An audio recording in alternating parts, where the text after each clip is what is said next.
It's me. A day in my life as a poor cat sa Canada. Ay, joke lang guys.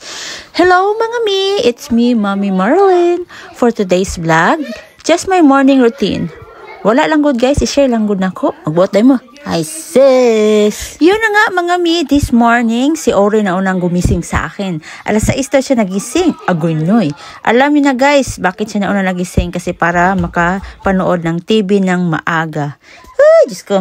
So this past few weeks guys, habang maaga pa, tinuturuan ko na to si Ori to make his bed. Kasi para paglaki, alam na niya guys na hindi lang bumangon lang yung gagawin, no? Dapat gawin din niya yung bed niya kasi para hindi maging katulad ng iba dyan. Alam mo, yung daddy niya, oh, Diyos ko Lord. Kahit reklamador din yan si Ori guys, pero nakikinig naman, oh. He's making a progress now. Good job, Ori! Huwag kayong magtataka guys, bakit dalawa ang bed dyan? Kasi dyan kasi ako natutulog minsan. Agoy noy. So first thing na gagawin paggising guys, bukod sa babangon, syempre, pagkatapos, iinom din ako ng tubig guys, yung maligamgam kasi nakasanayan ko na. 30 minutes before kumain, umiinom talaga ako ng tubig. At syempre, hindi mawawala sa routine natin yung makatulala, agoy noy. Parang tanga eh. It's time to make the baon na for the kids mga mi. May konting paprutas tayo dyan para kunwari, healthy living ang mga anak ko. Ay, Diyos ko. Pero sa totoong buhay, hindi kinakain yung mga prutas, mga mi, yung mga pinababaon ko. Na, malitsit talaga ako ba? Si Ori pag sa school, hindi kumakain ng gulay-gulay yan. Dito sa bahay, kinakain naman niya. Pero si PJ talaga hindi. Pinapabaunan ko si PJ ng apples. Nauubos naman pag-uwi, pero hindi ko lang alam kung kinakain talaga or tinatapon lang. Ay sus, bantay lang Jod! For my breakfast at lunch today, nagluto ako ng kamote. Hindi sa nagda-diet ha, trip ko lang ang kamote ngayon. Pero iba talaga kamote nila dito guys, nalalata pag niluluto. Hindi kagaya sa Pinas ba na parang dry pag naluto at nabibiyak. Ori, eat your food at school ha? Your fruits? Are you videoing me? No. I want you to eat your food at school. Yun nga, pag-uwi ni Ori kanina, hindi nakain yung prutas. Ay, sus na lang, Jod. So, ayun na nga, mi. Ang nakakaganda lang dito sa Canada, mga mi, hindi nagbabaon ang mga bata ng pera sa school. Kasi walang kantin sa school. Pero minsan, meron silang hot lunch. I think once a week ata. Tapos, mag-order ka lang sa school online. Tapos, kung gusto mong bilhan ang mga anak mo, doon mag-order ka lang. Itong mga anak ko, hindi mahilig sa mga meat sandwiches. Wala akong magawa kundi sometimes Nutella nalalagay ko as long as hindi lang yung peanut butter. Bawal kasi sa school yan.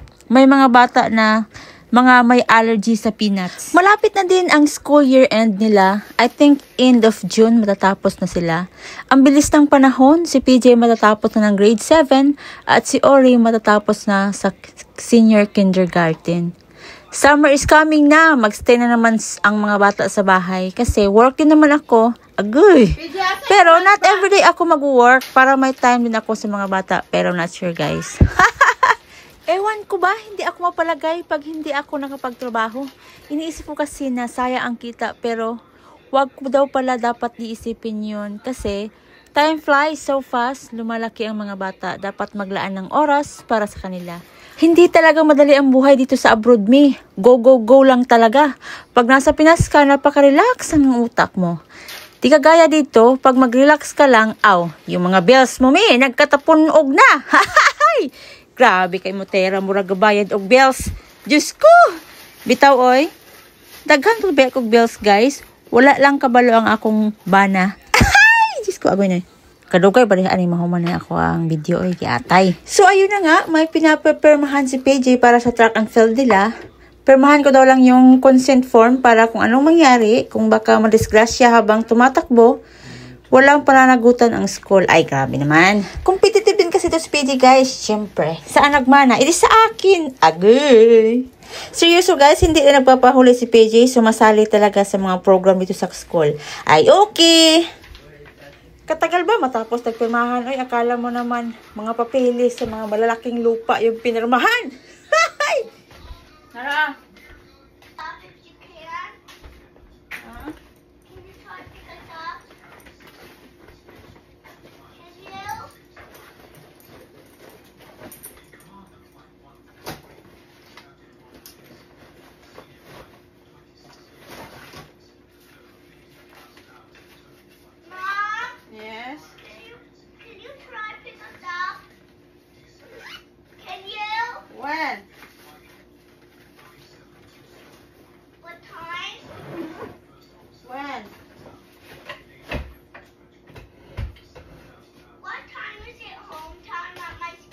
it's time to get ready with myself na, guys. So, naligo naman ako ng isang araw. So, hindi na ako maliligo ngayon. Agad, Diyos ko.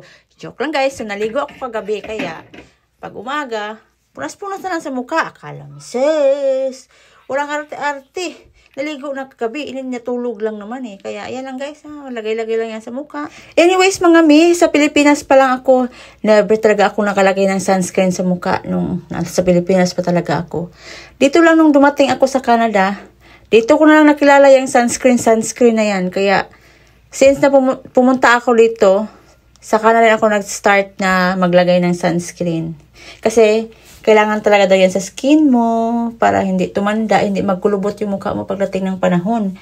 Kaya sa mga nasa Pilipinas dyan, maglagay-lagay na kayo ng sunscreen para hindi magkulubot yung mga mukha nyo pagdating ng panahon. Nag-prepare na din ako ng lunch ko dyan at gustong-gusto ko yung i-partner yung paste na maanghang from Korea. Ang sarap, kaso humapdi yung tiyan ko after. Hindi din pwede na wala tayong prutas, mga mi. Ay, sis, sabi niya eh. Healthy living ko, no? Diba?